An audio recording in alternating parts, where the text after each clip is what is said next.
Eu começo o programa de hoje com a definição de Milor Fernandes para fidelidade. Esse esforço desvairado que o homem faz para se contentar com uma mulher só e vice-versa. Mas não só desse tipo de fidelidade vivem homens e mulheres. A nossa conversa em família de hoje vai girar sobre esse e tantos outros tipos de fidelidade ou infidelidade. Qual a sua definição para fidelidade? O que é infidelidade para você? Fidelidade, difícil essa pergunta. O que é infidelidade para o senhor? É uma coisa que eu nunca consegui fazer, ser fiel. Traição. Traição é o quê? É mentira, falsidade, né? A fidelidade sempre foi uma inimiga minha. Acho que depende de cada casal, assim. Hoje em dia tem relacionamentos modernos, abertos, acho que vai depender da combinação entre o casal. Já traiu ou foi traído? Já, Traiu ou foi traído? os dois, O que é pior? ser traído. E quando você descobriu que foi traída, como é que foi? Você procurou saber? Descobri, eu já tinha terminado, então foi mais tranquilo. Durante o namoro eu não tinha ficado sabendo. Quem trai mais, o homem ou a mulher? O homem. Por quê? É o instinto, né? Sempre querendo mais. Eu acredito que ela continua sendo homem, porque à medida que você tem a capital que é para gastar, você pode investir para sair com uma mulher, porque a mulher é o paraíso fiscal. O homem sempre é ocupado. Sem preocupa, já entra perdendo. Eu acho que o homem trai mais que a mulher. Assim como a mulher hoje, também é a grande mentirosa. Que a fidelidade da mulher hoje está no fio do cabelo. Acontece, né? Acho que todo mundo, né? Quando passa, mais jovem, isso acontece. E quem mente melhor, a mulher ou o homem? A mulher. A mulher mente bastante, e o homem é fácil de perceber. A mulher é literalmente enganosa. Para conversar comigo aqui no estúdio estão Maíra Lana, atriz, diretora de teatro e ativista, Maria Cecília Veluc Dias Batista, terapeuta de família, e Bosco Brasil, autor, dramaturgo e diretor de teatro. Gente, muito obrigada pela presença de vocês aqui comigo no estúdio. Queria começar com você, Maíra, com a sua experiência de vida, de acordos, de relações. Na verdade, a gente, quando pensa em fidelidade, imediatamente parece que vem, como a gente viu nas ruas, né? Muitas vezes a ideia de homem e mulher. Fidelidade e infidelidade não é só isso. Na sua definição, no seu olhar, o que é fidelidade? Como é que você definiria fidelidade? Difícil, né, esse tema.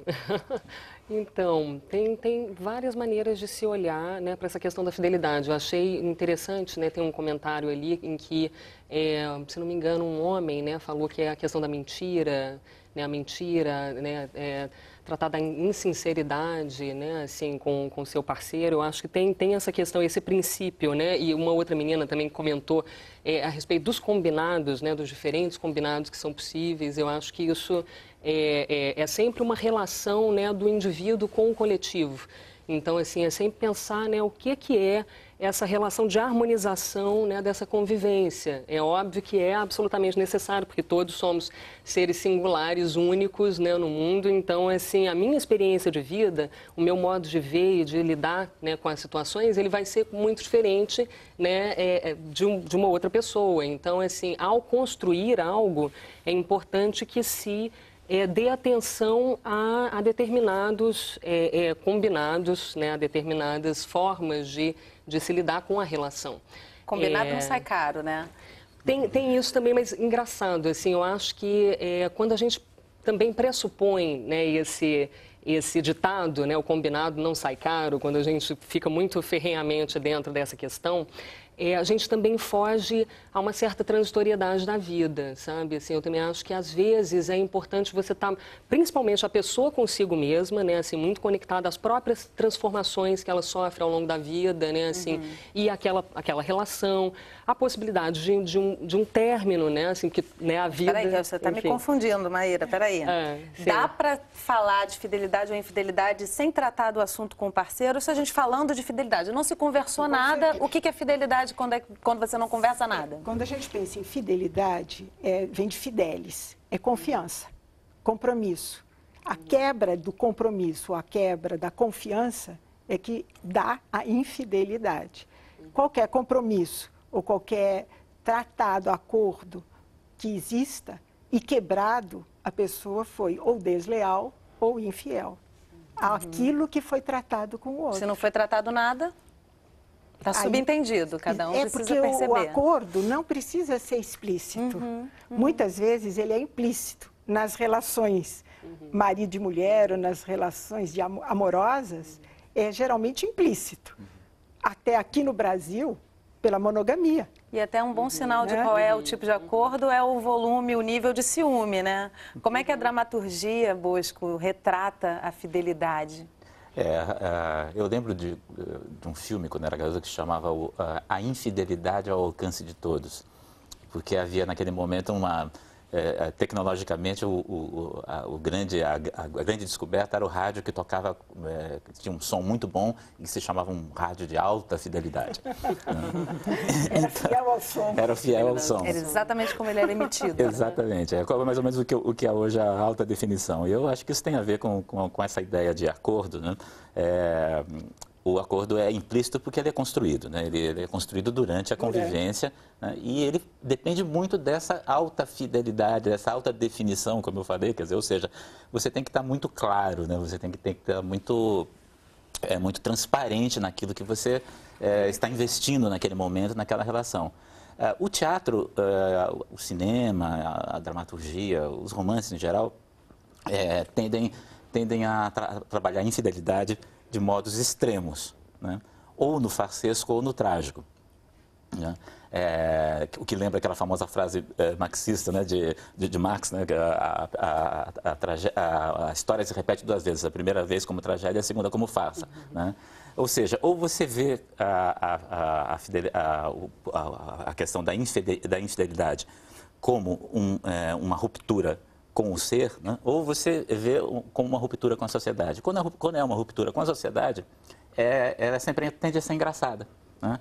Porque envolve outros... Um dos entrevistados falou... Não para quem está vivendo, né? Não quem está vivendo. Quem está vivendo é engraçado. Às vezes até para quem está vivendo. Um dos entrevistados falou do capital, né? Né? Se você tem capital, você continua, você tende a procurar outras mulheres e não sei o quê. Essa parte é a parte que nos leva a rir, né? A parte trágica é justamente aquela parte em que você acreditou muito numa essência daquela relação, né? Quando aquela relação, quando aqueles dois seres acreditam que aquela relação é essencialmente alguma coisa e não um processo, aí sim eu acho que ocorre esse desfecho trágico para essa situação. Eu acho que você está falando uma coisa que eu acho importante, que é ser fiel aos seus valores e aos seus princípios, né? Eu acho que essa é a essência.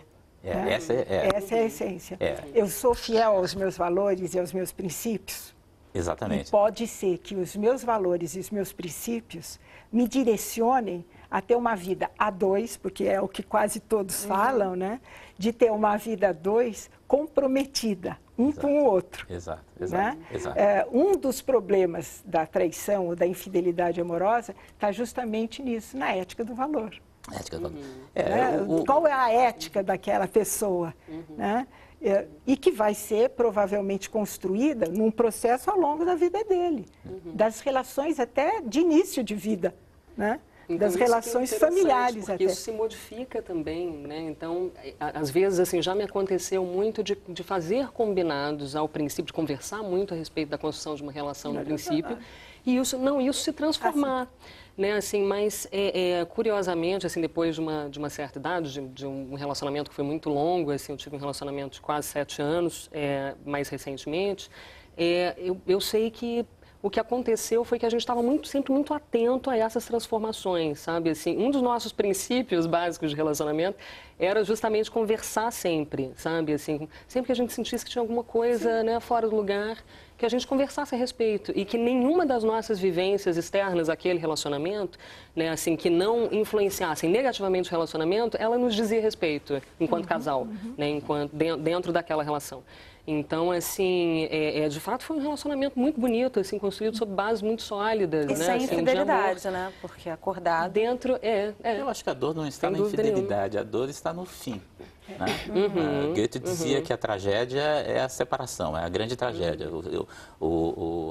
Há milhares de definições de tragédia, mas o Goethe dizia que a separação é a tragédia em si. Então, eu acho que o fim é lidar dolorido. com a perda é muito O que a difícil. gente vê é a dor do traído muito grande. Mas é porque ele se sente separado e perdendo ele o outro, se sente né? rompido Dividindo o outro, com a né? confiança, né? Geralmente os discursos dentro do processo terapêutico eu perdi a confiança. Então a perda é da confiança, Exato, né? exato. Essa é uma perda e é muito sofrida para quem se sente o traído, né? A gente faz entre aspas, porque a gente sabe que tem a participação sempre dos dois lados numa relação a dois. Agora, Bosco, a Cheiro de Chuva é uma peça, né? Isso. Que você está trabalhando. Ela fala sobre uma perspectiva muito diferenciada, né? Como é que é esse enredo? Porque nós estamos aqui falando de traições concretas, né? Mas a traição nunca é só concreta. A traição começa dentro da gente, né? Esse processo começa dentro da gente, ou às vezes fica só dentro de nós. O Cheiro de Chuva é uma peça que é uma aula de dança, são a professora e o aluno. E os dois se sentem atraídos, se apaixonam um pelo outro, mas não falam disso durante o processo todo de aula. Só que de tempos em tempos eu interrompo e dou a palavra aos personagens que fazem monólogos falando da paixão que eles sentem um pelo outro, né? E o aluno é casado. Então, ele está em um processo de distanciamento sentimental da mulher dele e tudo mais. E ele começa a falar, começa a projetar como seria o relacionamento com a professora. Né? Ou seja, trair em pensamento, vamos dizer assim. É. Dependendo do contexto, é uma traição. Dependendo do combinado, não é nada, né? É uma dúvida, né? É uma dúvida. A traição, as coisas só são quando acontecem, é verdade. Né? Mas que tipo de traição é esse, né, em que você começa a projetar? Na verdade, talvez você esteja traindo mais a você mesmo, porque você está projetando coisas, né? Você não está fazendo, você não está colocando em prática. A sensação que você tem dentro de si é que é isso. Agora, eu vou te interromper rapidamente, Bosco, a gente precisa fazer um intervalo rapidinho, mas acho importante a gente trazer essas configurações de traição e de sensação, porque eu acho que no final das contas é a traição para si próprio que pesa mais, né? Por isso que até que na rua eu levei essa pergunta, assim, o que é mais difícil, trair ou ser traído, né? Porque também não é fácil sentir traindo a confiança. A gente está conversando sobre fidelidades e infidelidades e o intervalo é rapidinho, então não sai daí, a gente volta já.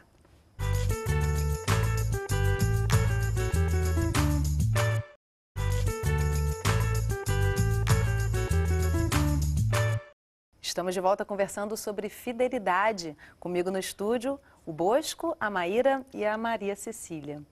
Bom, gente, a gente terminou o bloco anterior falando um pouquinho da sua peça, Bosco, e eu estava aqui refletindo.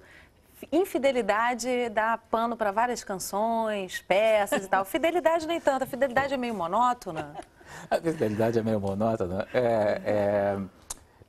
Há uma peça do Horowitz que é muito interessante, que começa com Romeu e Julieta 20 anos depois. Na verdade, eles não morreram, a farsa deu certo, né?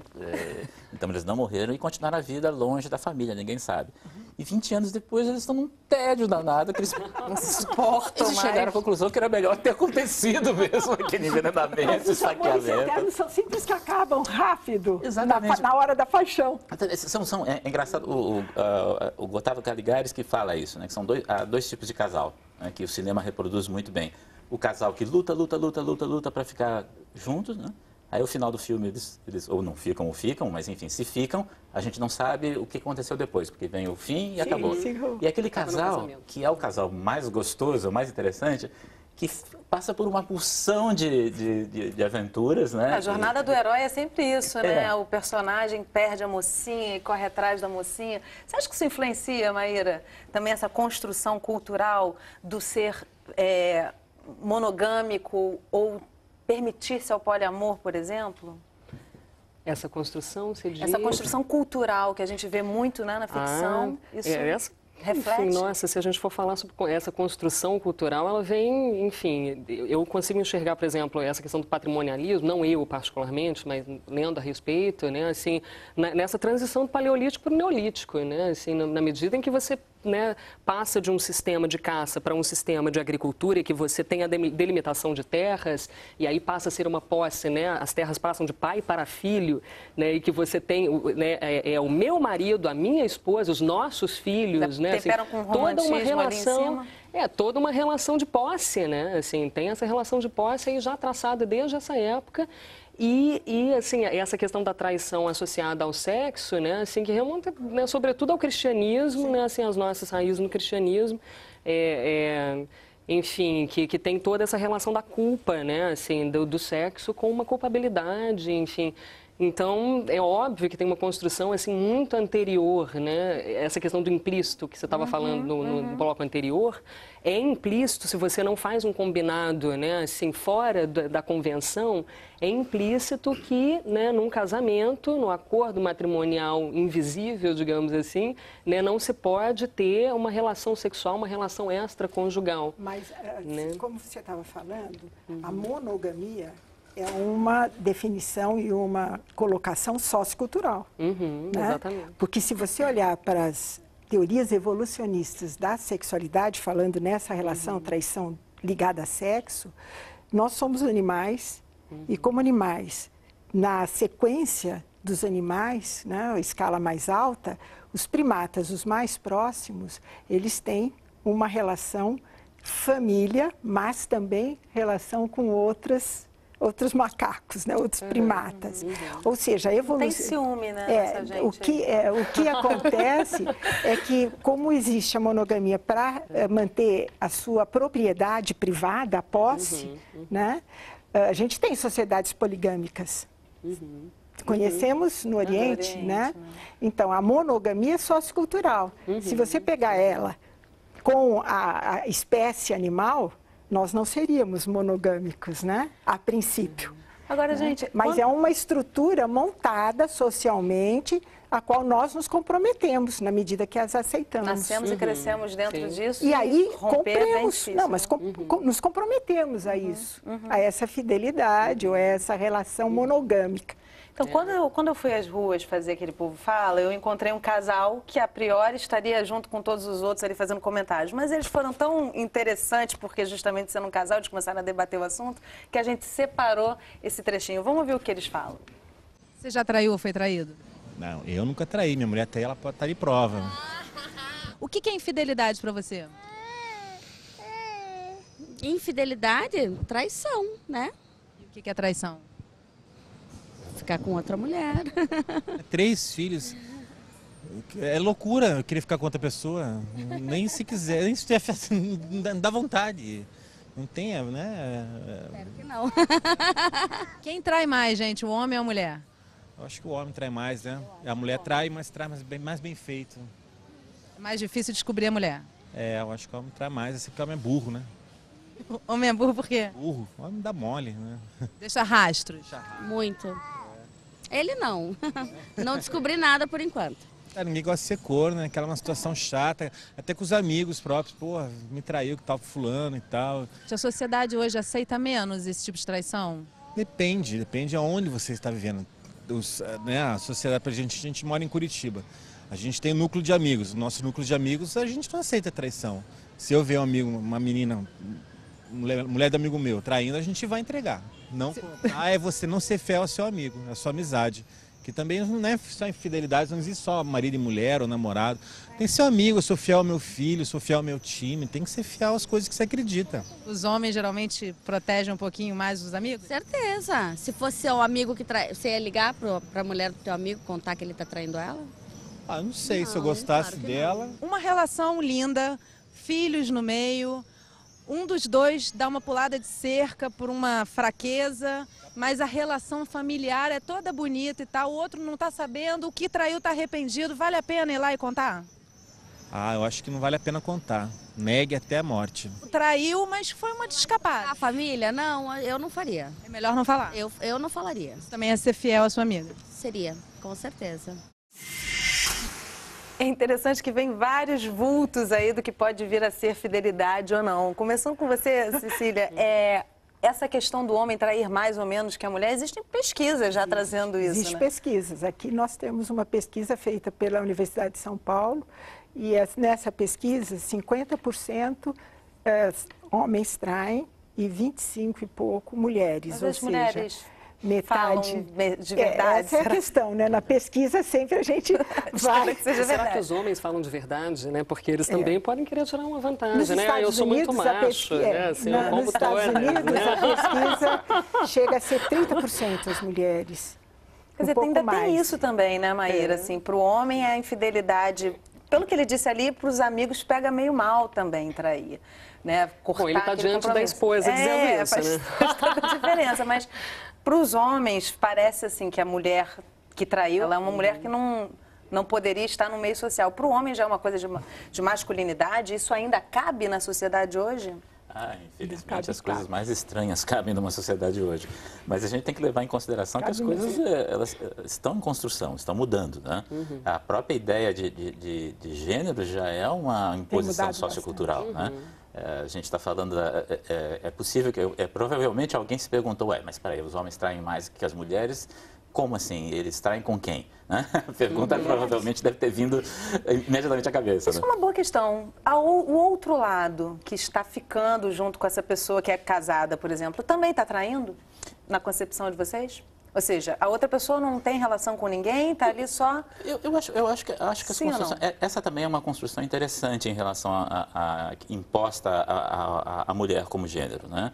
A mulher como a sensível, aquela, né, a Penélope que fica embora a Penélope literária não tenha sido assim tão frágil, né, ao contrário, a gente vai ler lá, ela não é frágil, mas a ideia de uma mulher sensível, doce, a figura da mulher, a doçura ligada à mulher, então ela está sempre frágil.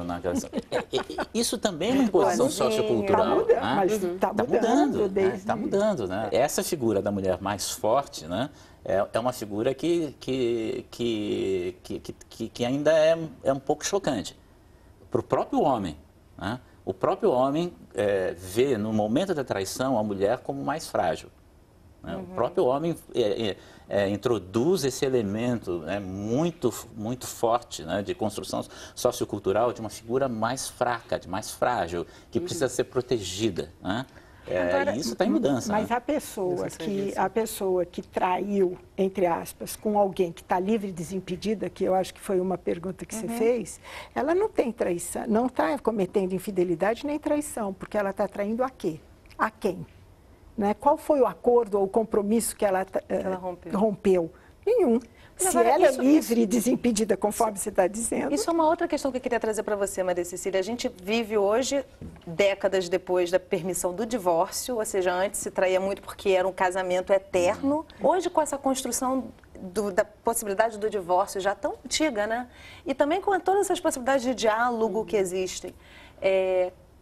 O que muda, ou o que deveria mudar nesse contexto do que é traição, do que é infidelidade? De volta, é que às vezes os casais acham que vale a pena, porque é mito, que o casamento extraconjugal, a relação extraconjugal sempre é mais apimentada e mais saborosa do que a rotina, como você estava falando, né? Que cai a rotina de um casamento de longa duração ou de mais duração, né? Então, o que está fora torna-se mais, né? O proibido, né? Exatamente, é o sabor do, né? Então já vale uma trilogia aí, depois de Romeu e Julieta entediado, Romeu vai começar a ter Mas um isso amante, é um mito, é um mito, porque isso é um mito, que estar com uma relação extraconjugal vai melhorar a relação conjugal. Na verdade, é uma construção de duas pessoas que estão a fim de melhorarem. Aí eles podem apimentar, podem ter erotismo, podem ter uma série de coisas que agrade a ambos, que seja consensual. Né? Se ainda existiu o amor, porque quando você conta da sua relação longa de 7 anos, na verdade vocês perceberam que o afeto, o querer estar junto, porque é o desejo. Eu desejo estar junto com essa pessoa, eu desejo envelhecer com essa pessoa, eu desejo estar mais tempo. O que tem além ali construído? É uma construção consciente. Eu acho que fica, então, na verdade, o que me passa de toda essa conversa aqui, o que vale é o perceber o outro e como é que essa construção da relação, sobretudo, ser fiel a ser leal, né? Porque a lealdade é o eixo fundamental da verdadeira fidelidade, vamos dizer assim, princípios, né? Aos princípios, exatamente, não se trair nem trair ao outro. E dá abertura para uma certa flexibilidade, né? Assim, de não estar, né? Tem um combinado, então, né? A gente estabeleceu um combinado de início e aí tem que seguir até o fim. Não, acho que é isso. As coisas, elas são flexíveis, elas são mutáveis, as pessoas se transformam, enfim. Claro que, né, assim, não é uma coisa de, então, né, que maravilha, né, assim, vamos ter uma relação e aí tudo é permitido, né, assim, não existe um combinado, não existe um respeito, não é exatamente isso. A palavra-chave é sensibilidade, né, Maria? Sensibilidade com o outro e carinho, amor com o outro, para se colocar no lugar do outro também e levar a relação da melhor maneira possível para os dois. Quero agradecer muitíssimo a presença de vocês aqui, gente, é um tema que realmente merece um carinho, porque são várias formas de olhar e causa tanto estresse na sociedade às vezes, né? Gente, muito obrigada pela presença de vocês aqui no estúdio com a gente. E obrigada a você que acompanhou a gente pela internet ou por um dos nossos canais parceiros. Foi muito bom estar com vocês aqui nesse programa em família. Tem algum assunto que mexe com você? Então compartilha com a gente. Entra na nossa fanpage ou manda um vídeo, uma mensagem. A gente se vê no próximo programa. Até lá!